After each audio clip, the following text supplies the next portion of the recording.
प्रधानमंत्री नरेंद्र मोदी जी 1,25,000 करोड़ रुपए का स्पेशल पैकेज बिहार के लिए देने का काम किया था, लेकिन उसमें 54,000 का अस्तित्व समाप्त होने वाला है।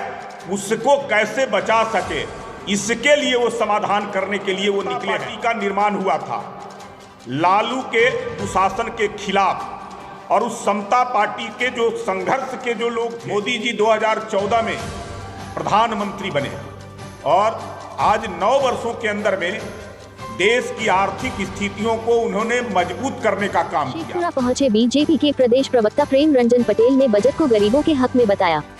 शेखपुरा से रविशंकर कुमार की रिपोर्ट। शेखपुरा पार्टी कार्यालय पहुंचे बिहार बीजेपी प्रवक्ता और सूर्यगाड़ा के पूर्व विधायक प्रेम रंजन पटेल का पार्टी कार्यकर्ताओं ने फूल माला पहनाकर स्वागत किया।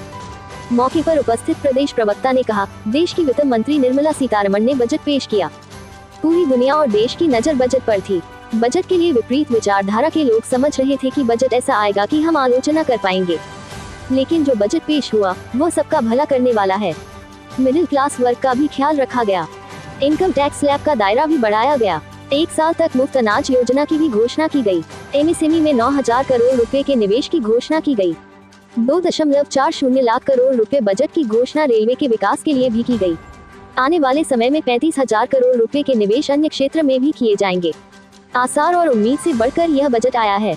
किसान, गरीब और युवा को समर्पित यह बजट है, जो आने वाले समय में भारत की तकदीर को बदलने वाला बजट साबित होगा। होने पर कह सकते हैं कि अमृत काल का यह बजट है।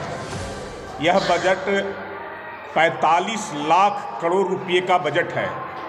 इस बजट में मुख्य रूप से गांव, गरीब, किसान, मजदूर, युवा, उद्यमी, महिला यानी कि समाज के सभी वर्गों का समान रूप से ध्यान को में रख करके बनाया गया बजट है। यह बजट मुख्य रूप से जो आने वाला हमारा गोल्डन वर्ष होगा, गोल्डन जुबली वर्ष होगा, 100वां वर्ष, उसका आने वाला 25 वर्षों का खाका जो है इस बजट के माध्यम से रखा गया है। इस बजट में खास कर करके आम लोगों को कैसे उनके जीवन को स्तर को हम सुधार सकें और उनका कैसे हम जो उनकी जीवन की जो आवश्यकताएं हैं उसको पूरा कर सके, उसको ध्यान में रख करके बनाया गया बजट है। मोदी जी 2014 में प्रधानमंत्री बने और आज 9 वर्षों के अंदर में देश की आर्थिक स्थितियों को उन्होंने मजबूत करने का काम किया। प्रति व्यक्ति आय 9 वर्षों के अंदर में देश के लोगों का दुगना हो गया, यानी कि लगभग जो है 1,79,000 प्रति व्यक्ति पर कैपिटा इनकम हो गया है। ये आर्थिक स्थितियां ऐसी हो गई है कि पहले हम लोग भारत देश दुनिया के अर्थव्यवस्थाओं में 10वें स्थान पर था, लेकिन 9 वर्षों के अंदर में हम यह घट कर करके 5वें स्थान पर पहुंच गए हैं और आने वाला समय में हम देश के अर्थव्यवस्था का सबसे उत्तम और दुनिया के प्रथम पंक्ति में हम आकर करके खड़े होने की स्थिति में आज आ गए हैं। कोरोना का काल आया। कोरोना के काल में बहुत सारे विकसित राष्ट्र, अमेरिका जैसा देश, वह भी अपने आप को नहीं संभाल सका। आम नागरिकों के जीवन को बचाने में अक्षम साबित हुआ, लेकिन हमारे प्रधानमंत्री नरेंद्र मोदी जी के कारण हम लोगों की जीवन को सुरक्षित करने का काम भी किए और मुफ्त में कोरोना का टीका देने का काम किए। आज 135 करोड़ लोगों को कोरोना का टीका अब तक दिया जा चुका है लोगों को।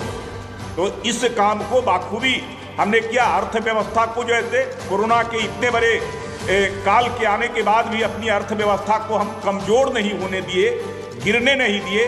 विदेशी मुद्रा भंडार का हम अथाह तरीके से हम संग्रहित करने का काम किए हैं, जिसका यह नतीजा हुआ कि आज लोगों को हम मुफ्त में अनाज 80 करोड़ लोगों को देने का काम कर रहे हैं और इसका तेजस्वी जी का बयान आ रहा था कि बजट से कोई फायदा नहीं। अब उनको समझ में नहीं आ रहा है। अब बिहार की सरकार जो अपने बलबूते पर तो चल नहीं रही है, पैसा केंद्र से मिल रहा है। इस बार जो बजट में केंद्रीय करों की हिस्सेदारी जो बिहार के लिए बना है वह 1,05,000 करोड़ का, यानी कि पिछले जो वित्तीय वर्ष था उस वित्तीय वर्ष से 25,000 करोड़ का अतिरिक्त और अन्य जो केंद्र प्रायोजित योजनाएं हैं या दिए गए ऋण हैं या अन्य जो है से बिहार के लिए दिए गए अन्य स्कीम है उसके माध्यम से लगभग बिहार का जो 2,38,000 करोड़ का बजट है उसका 76% राशि केंद्र के द्वारा वहन किया जा रहा है। केवल 24% राशि ही राज्य सरकार अपने जिम्मे से खर्च कर रही है।